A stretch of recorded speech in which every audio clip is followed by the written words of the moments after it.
सलाम, अदब और तहजीब का एक चेहरा। ये चेहरा जंगल की तरफ मुड़ा तो लाल हो गया। लाल सलाम।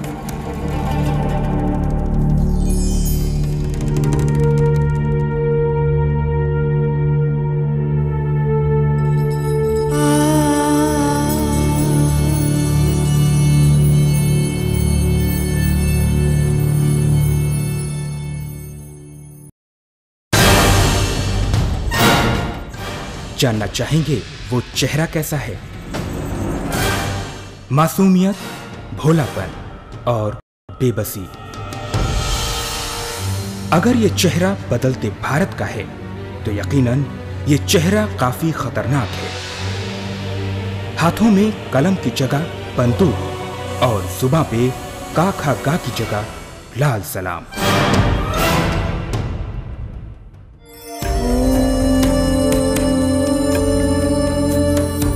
सोनभद्र उत्तर प्रदेश का एक जिला जो बिहार, झारखंड, छत्तीसगढ़ और मध्य प्रदेश की सीमाओं से घिरा है। चंदौली और सोनभद्र का जंगल लाल सलाम यानी नक्सलियों की पनाहगार है और यही है बांकी गांव।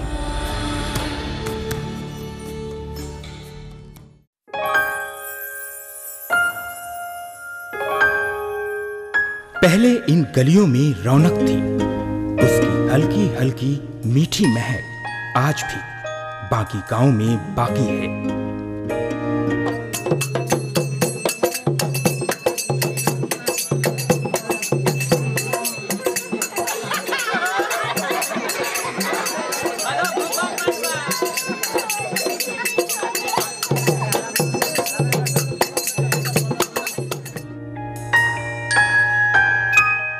हर गांव की तरह माटी के घरों में, दरख्तों की छांव में कुछ सपने थे, आंखें मीचे हुए। बादलों के उस पार जाकर वो चाहते थे चांद, तारों, सूरज सबसे बतियाना।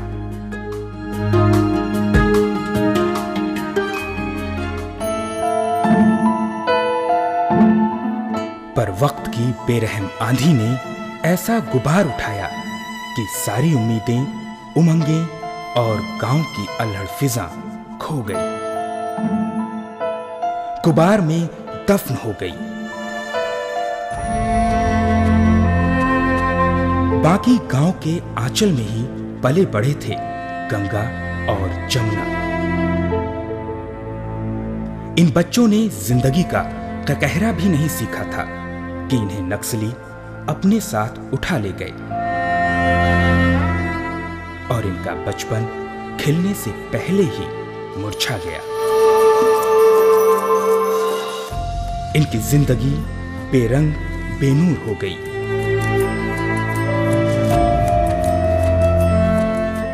लेकिन हसरत भरी निगाहें आसमां पर थीं और दिल में एक तमन्ना कि कभी तो यह आसमां अपना होगा।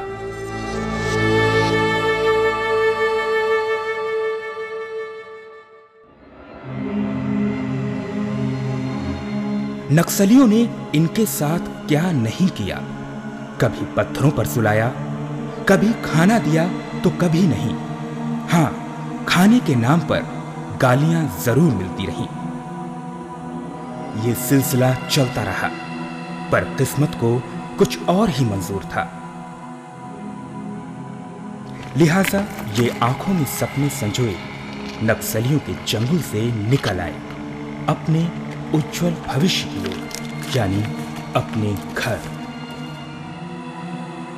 पुलिस ने देखा इनका खौफजदा चेहरा और वो खाकी वर्दी जिससे नक्सली खौफ खाते हैं, वही वर्दी नक्सलियों के इस चेहरे को देखकर खौफजदा हो गई। आखिर सवाल देश के भविष्य का था। गंगा जमुना को पुलिस ने अपना लिया। इनके सपनों में रंग भरे जाने लगे। चेहरे की मुस्कान लौटने लगी। और आज ये पुलिस और प्रशासन की जिंदगी का अहम हिस्सा हो गए हैं।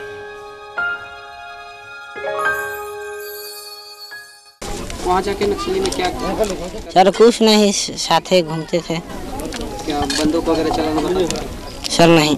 कितने की संख्या में लोग थे? 10-20। कहाँ वो लोग रहते थे? सर ये गांव रहते थे। वहाँ से क्यों वापस चले गए? सर हम लोग भाग के चलाए। पुलिस का व्यवहार कैसा है? सर ठीक है। सहायता किया उन्होंने? सर नक्सलियों में से भाग के आए जी। कहाँ गए? पुलिस के पास गए या घर पे आए? सर घर पे आए। फिर पुलिस आई थी? सर नहीं, यहाँ पर पुलिस नहीं आए थे। हम लोग अपने से पिताजी लिया गए थे वहाँ पर। तो पुलिस क्या कही? सर पूछ जांच की छोड़ दीजिए। अब क्या कर रहे हैं? सर पढ़ रहे हैं। अब हम लोगों की गोली बंदूक चलाने की सिखा रहे थे और पीटी सिखा रहे थे और 20 का संख्या में था। और उत्तर प्रदेश में हम मोहली तक आए हैं, उधर बिहार में बंडा तक गए। तुम लोग गांव से कितने लड़के गए थे? सर 2 लड़के गए थे। नक्सलवाद एक ऐसी विचारधारा जो हथियारों के बूते अपनी मंजिल पाना चाहती है, जिसने बीड़ा तो उठाया गरीबों को उनका हक दिलाने का, लेकिन उन्हीं मजलूमों को अपना हथियार बना लिया ताकि नक्सलियों की अपनी छाती गोलियों से छलनी ना हो। और भोले भाले ग्रामीण इनके लिए न केवल हथियार बन गए बल्कि ढाल भी।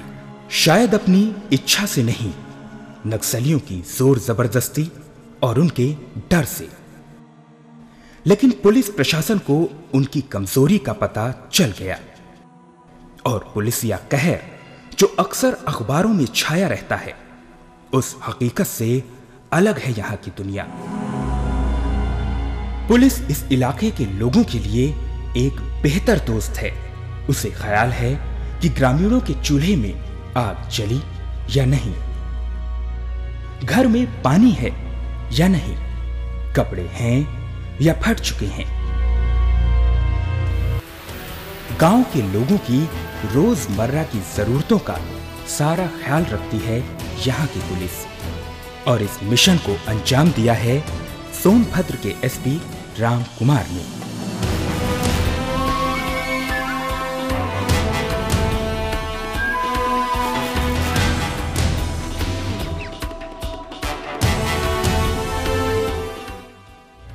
जिन्होंने गांव की गलियों की रौनक लौटा दी और लोगों के चेहरों पर मुस्कान थिरकने लगी। नक्सलियों की जो एक प्रभाव है लोकल जनता पर वो बहुत कम हुआ है और पुलिस और आदिवासियों के बीच में और वहाँ की गरीब जनता के बीच में एक अच्छा एक ब्रिज बना है। और वो लोग अब पुलिस की गाड़ी को देख कर के दूर नहीं भागते हैं बल्कि अपनी समस्या बताते हैं। और नक्सलियों की संख्या यहाँ पर कम हुई है। जो हार्डकोर नक्सली हैं, जो पार्टी हैं, उनकी संख्या कम हुई है। डेवलपमेंटल एक्टिविटीज़ में तेज़ी आई है। तो एक ऐसा स्टेज आ चुका है जहाँ पर कि अब डेवलपमेंट आसानी से किया जा सकता है और नक्सल समस्या को पूर्णतः समूल नष्ट किया जा सकता है। पुलिस महकमे की मदद के लिए यहाँ सीआरपीएफ की टुकड़ियां भी हैं। बाहर से आए जवानों के लिए खासी मुश्किलें हैं। पीने का साफ पानी नहीं है। कई जवान यहाँ के पानी से इन्फेक्शन का शिकार हो गए और जान से हाथ धो बैठे। इन जवानों को रोज तकरीबन 50 किलोमीटर कॉम्बिंग करनी पड़ती है ताकि गांव नक्सलियों से सुरक्षित रह सके। जीप से गश्त की नहीं जा सकती क्योंकि लैंड माइंस का खतरा है। यानी एकदम विपरीत हालातों में पुलिस और सीआरपीएफ के जवान काम करते आए हैं। इस दौरान इनके कुछ साथी इनसे बिछड़ गए, उनकी मौत हो गई। लेकिन इन जवानों के हौसले पर कोई फर्क नहीं पड़ा।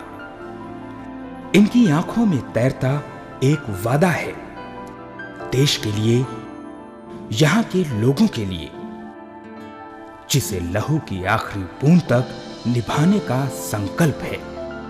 लिहाजा मिशन जारी है। हम ये चाहते हैं कि कोई भी उनके बहकाव में ना आवे और दिग्भ्रमित ना हो, वो सही दिशा में रहे और देश के विकास में सहयोग करें ताकि उनका भी भला हो, देश का भी भला हो। ये बेसिक रूप से पुलिस द्वारा जो लोगों के समस्याओं का समाधान किया गया, उनके करीब जाके हमारे अधिकारियों द्वारा उनकी ज़रूरतों की पूर्ति की गई जन सहयोग से, उसका परिणाम रहा है। यहाँ की फिजा तो धीरे धीरे बदल रही है। गांव के पुराने दिन लौट रहे हैं। चौपालों पर फिर से भीड़ जुटने लगी है। हंसी ठिठोली इस गांव का हिस्सा बन रही है, लेकिन सब कुछ मध्यम मध्यम।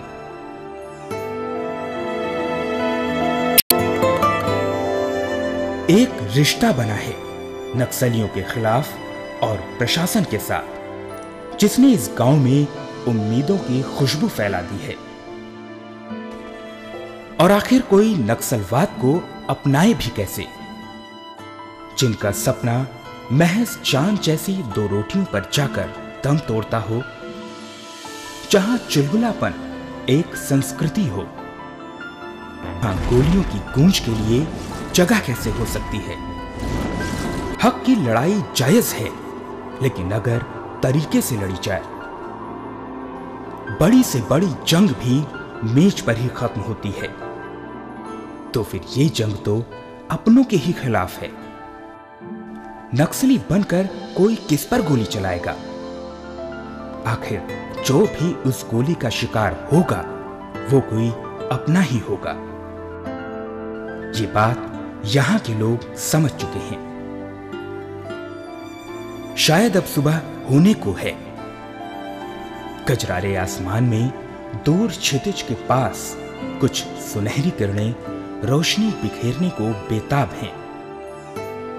फिर कुछ सपने बुने जाएंगे, आंखों में खिलखिलाएंगी उम्मीदें। खुशियों की परियां गांव के सूंधे सूंधे गोबर से लीपे आंगन में नाचेंगी।